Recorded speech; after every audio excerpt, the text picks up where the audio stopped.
Alrighty, so that really sucks. I want to say I played for like 2 hours, and none of my footage was recorded, so that sucks. So probably no video on that. I might make another one when we get a little bit higher up in the rankings. Probably not going to be making a push for Mythic, but we'll see.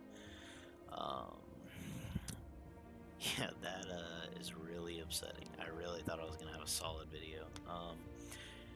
Any whoosies. So what was it? This one. Yeah, this one we went 5-1. Our only loss coming to mono red, which it was kind of whack, but it is what it is. This deck basically focused on Realmbreaker, the Invasion tree. The 2 mana is mill 3 cards, put a land from their graveyard onto your battlefield tapped. This is really effective for just kind of stressing out the opponent, especially if they're struggling with lands. You definitely make it worse. I don't know, it's a really fun card to play. I love putting it in most of my decks just because it helps you ramp, stresses them out a little bit. It's a real fun card. But main premise is, like I said, Realmbreaker, and then the 10 cost, you are able to put any number of Praetor cards from your deck onto the battlefield.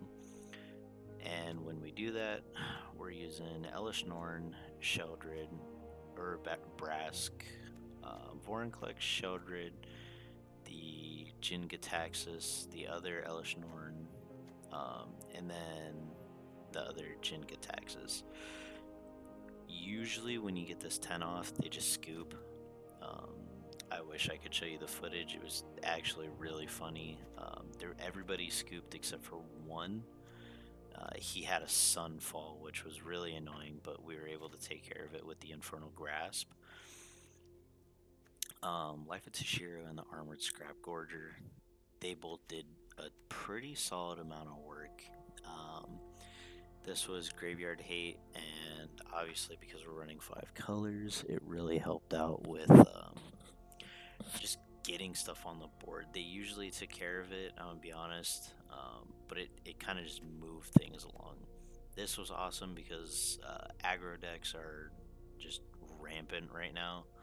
So the -1 is awesome against mono red, and then the gain 2 life if they don't have anything on the field just kind of helps you recoup in the meantime. Invasion of Zendikar did wonders.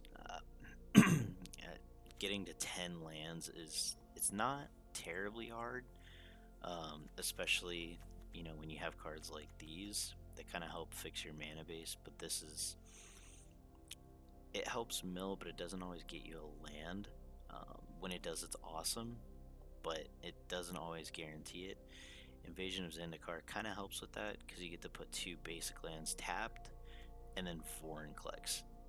These 2 were amazing as far as helping getting that out, and then Sheoldred kind of helped control. Invasion of Alara didn't really pop off as much as I was hoping. I mean, I guess in the grand scheme of things, it just seemed kind of underwhelming, especially when the end goal is to get all the Praetors on the field.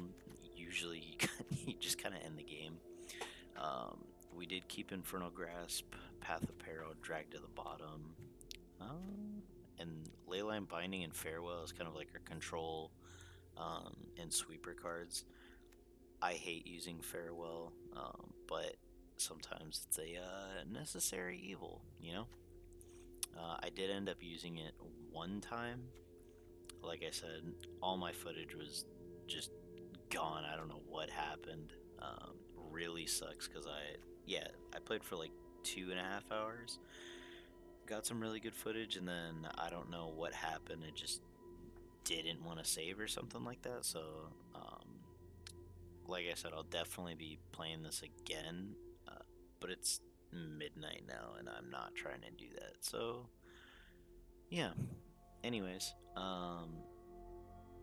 it is an older deck. The older deck had was the Kiki Jiki.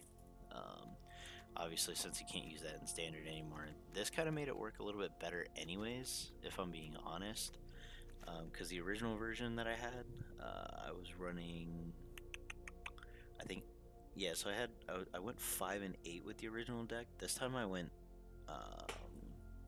5 and 1, so 83% win rate. Granted, it was silver and gold, so take that for with a grain of salt. But nonetheless, super fun watching him scoop. I'll probably do it again tomorrow, but for now, I just kind of wanted to get something out for you guys. Um, but yeah, definitely don't drop all your wild cards on the lands if you don't have them already. Just kind of make it work for you. I definitely recommend, if you're going to use your wild cards on anything, use them on the lands, just because you're going to use them on every deck that you make, obviously moving forward. And they're just nice to have, especially these tri lands. And then the pain lands. I didn't put any in here, but I mean they kind of weren't necessary just because of the other lands, and then usually this is tapped, and you can use those as well. So really fun deck. Highly recommend you give it a shot. 16 creatures, 23 non-creatures, 24 lands. Um, yeah, it was damn fun watching them scoop. I'm gonna be honest. But anyways, hopefully I make another video for this and you guys can actually see it in action. But yeah, I'm not doing that right now. So, any whoosies, um, try it out yourself and yeah, have fun. Bye.